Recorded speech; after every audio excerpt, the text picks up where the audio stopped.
Within the hoard of the now slain red dragon lies many treasures and wondrous items.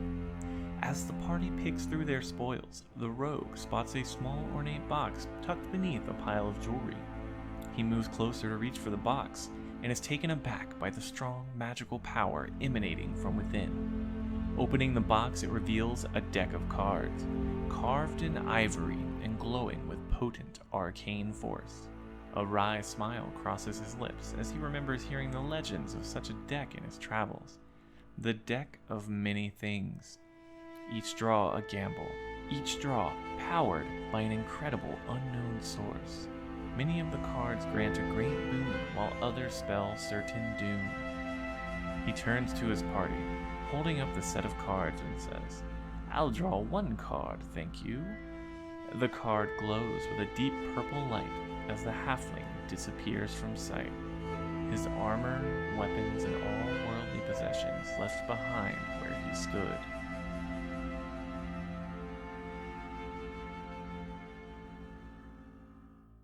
The Deck of Many Things is one of the most legendary and widely known items from Dungeons & Dragons lore. The pure scope of power contained within, paired with the aspect of randomness, plays to those core characteristics that define us as adventurers: discovery and greed.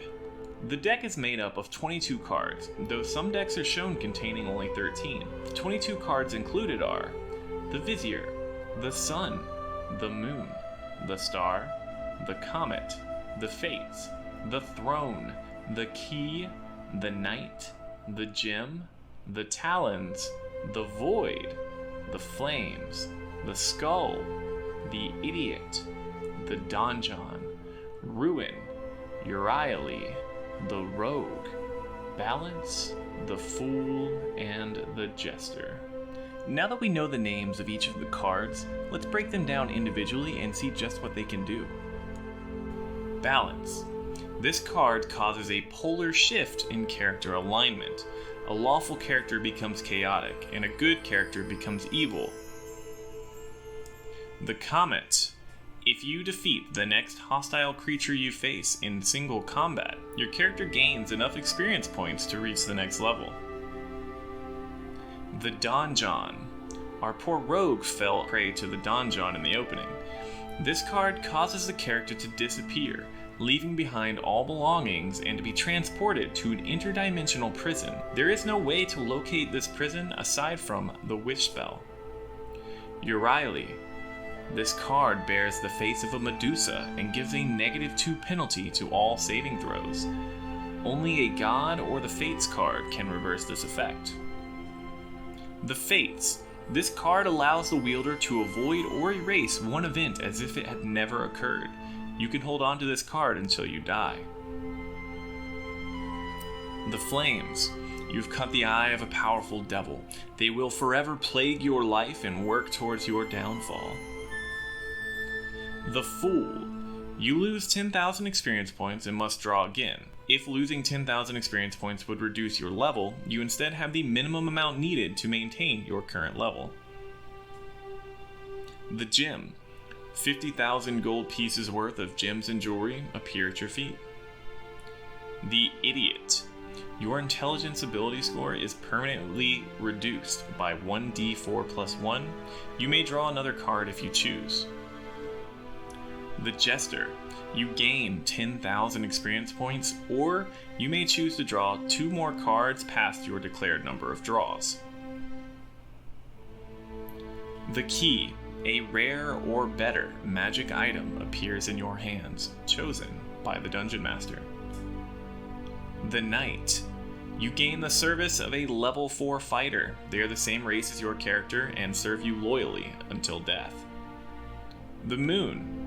You are granted the ability to cast the Wish spell 1d3 times. The Rogue. An NPC of the Dungeon Master's choosing is now hostile towards you. Their identity is unknown until revealed by the Dungeon Master. Only the Wish spell or divine intervention can change this. Ruin. You lose all of your worldly possessions. This includes any business or property you may own. All titles and deeds disappear, leaving no proof of ownership. The Skull. This card summons an Avatar of Death that you must face alone. If anyone attempts to aid in the battle, another Avatar of Death appears for that person. Anyone slain by the Avatar cannot be restored to life by any means. The Star. You may increase an ability score by 2 points. This increase may exceed 20, but may not exceed 24. The Sun.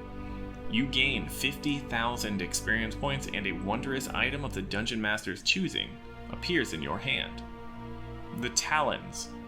All of your magic items disintegrate, and any artifacts you have vanish. The Throne. You gain proficiency in the Persuasion skill, and may double your bonus with this skill.